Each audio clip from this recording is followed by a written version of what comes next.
I had a long career before joining the lab.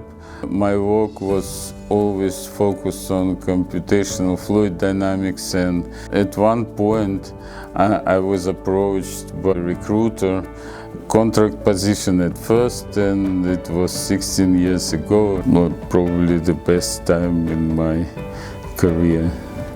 I'm very excited to work here because we are working on a real important things, and simultaneously I pretty much enjoy what I'm doing, and I'm happy that I can spend most of my day working on the things that I'm really interested in. I think people around me are very supportive.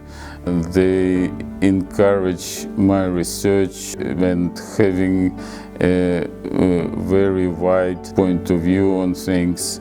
And for the future of PPPL, I'm looking forward for more advanced and innovative research and many new projects ahead.